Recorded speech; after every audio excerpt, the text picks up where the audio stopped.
자, 서울 강남의 마지막 노른자 땅이었던 한전 부지 결국에 현대차의 품에 안겼습니다. 그런데 현대차에서 오늘 하루에 6조 원을 날렸다 이런 얘기가 나오고 있습니다. 바로 10조 원을 베팅했는데 6조 원은 어디로 간 걸까요? 자, 김정환 기자. 예.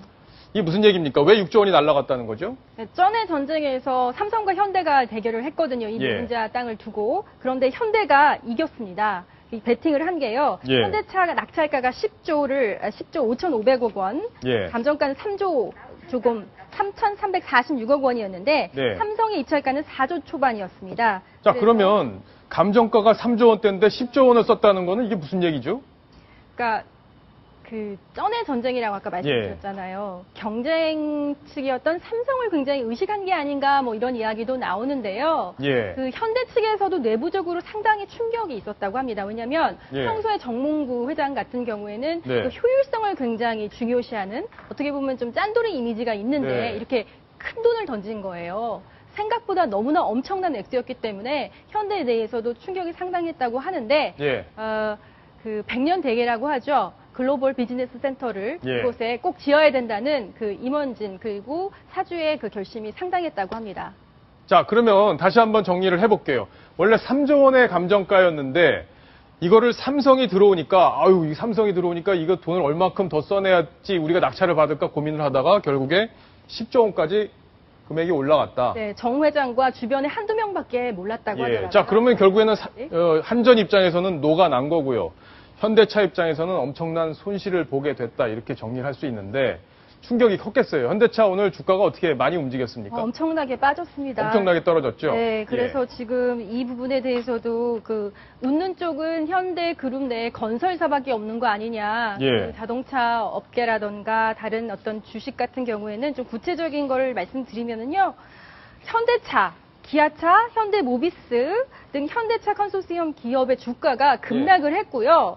그래서 합쳐보니까 시가총액이 8조 가까이 증발을 한 거예요. 그러니까 이제 건설주만 수혜 기대감을 지금 좀 나타내고 있는 그런 상황인 거죠.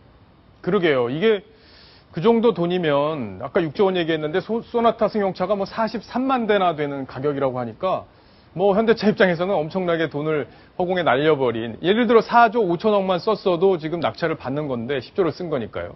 근데 지금 서울시가 녹아났다면서요 또. 무슨 얘기죠? 돈주머니를 어떻게 좀 수혜 효과를 옆에 그냥 서 있기만 했는데 수혜 효과를 누리게 됐습니다. 이건 바로 세금 때문에. 세금 때문에. 세금으로 이어지는 수익 때문인데요. 그 40%가 개발 가이드라인에 따라서 서울시에 기부 체납이 된다고 합니다. 그래서 취득세가 부과가 되고요. 지방교육세 여러 가지 세금이 모두 매각하자마자 내야 되는 세금만 2,600억 원에 달한다는 그런 이야기가 전해지고 있고요.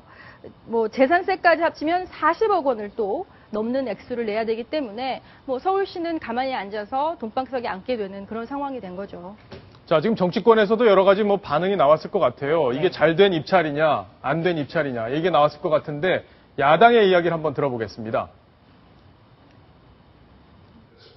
현대자동차 그룹도 작년 대비 올 상반기 영업이익이 5% 이상 하락을 했습니다.